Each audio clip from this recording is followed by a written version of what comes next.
time, Omar. This team's confidence definitely growing, yeah?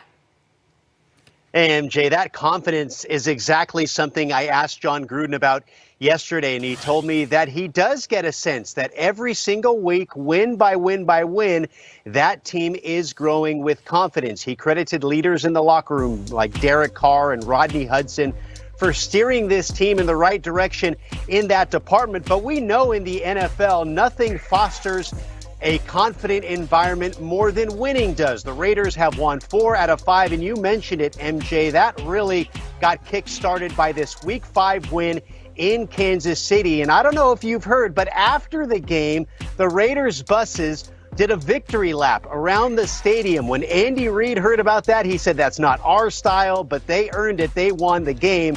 John Gruden almost laughed it off. And he said that, hey, look, we had a smart aleck bus driver. We wanted to rub his nose in it a little bit. Didn't really want to talk too much about it, but it got me thinking about the 2014 Raiders. MJD, James Jones, you were a part of that team. You were winless when you were going to face the Kansas City Chiefs in primetime on Thursday Night Football. You guys won the game. And really what a lot of people talk about is that laid the foundation for a confident team that eventually became the 2016 Raiders playoff team. So, James, I'll start with you. Having been a part of this rivalry, you've obviously been a part of the most historic rivalry in the NFL. When an underdog team wins in one of these rivalry games, what does it do for their confidence, setting the tone for the rest of the season? Well, I mean, you get confidence from watching film, and it doesn't matter. I know a lot of people say underdog and upsets and all that, but when we go back and we watch film and we see what the Kansas City Chiefs are doing on film, no matter what your record is, and you're watching what they're doing on film, you get confidence from that.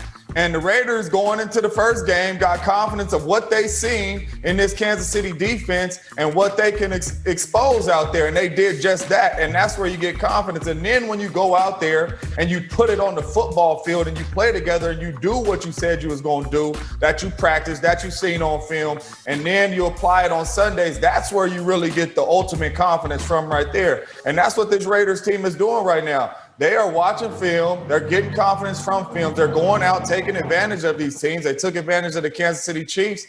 And I think it's possibly the same thing could happen this time, Drew. You watch film. You're going to go out there, put in some new plays for this Kansas City defense. And I don't know if this Kansas City defense is going to be able to slow them down. And I think the confidence is going to keep on riding.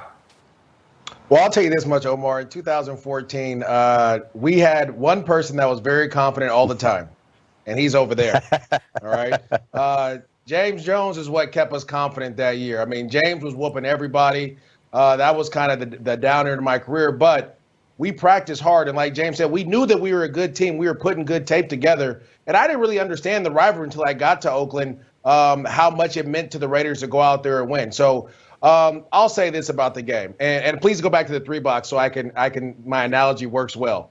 The Chiefs, the Raiders stopped what the Chiefs like to do, which is what my guy over here is doing, Omar Ruiz, that backyard football. You know what I'm saying? You don't want Patrick Mahomes to run around and do all those different things. You don't want him to do those things. They did a great job of keeping him in the pocket and forcing him to throw from the pocket. And so it's crazy to say that, but they did a great job of adding pressure, not allowing him to run all around. And so you just hope that the Las Vegas Raiders can do that again. Now, I'll say this much. I sold all my property and stake and all the teams I played for, that I moved to Kansas City. I just believe in Patrick Mahomes and the Chiefs, and I believe in Eric Bieniemy.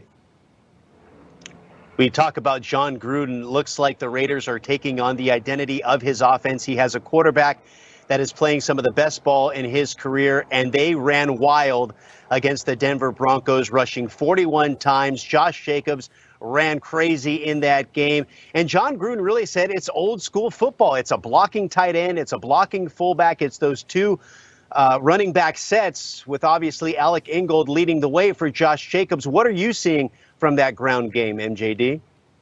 I think that's what we've always wanted to do. Greg Olson, the offensive coordinator, was there when myself and James was there, and they wanted to be physical. You add Tom Cable, a physical offensive line coach, and you saw the way they drafted. They drafted bigger guys. They've drafted to be that physical team. You find Darren Waller on the practice squad of the Baltimore Ravens. You bring him in, he becomes an immediate weapon. And then you add the speed outside.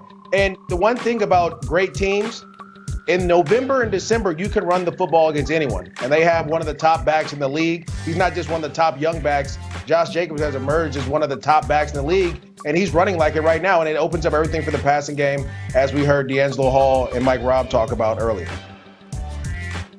You know, guys, Tuesday is coming to an end, which means that they're going to ask us to start picking games for Week 11. I cannot pick this one just yet, but I'm still stuck on that victory lap around Arrowhead, almost as hard as a flex as Omar doing live television in front of his neighbors. All right, here's what we have coming up this week on NFL Total Access. Wednesday, Kurt Warner breaks down Kyler Murray versus Russell Wilson. Thursday, Cardinals Seahawks post-game analysis and interviews.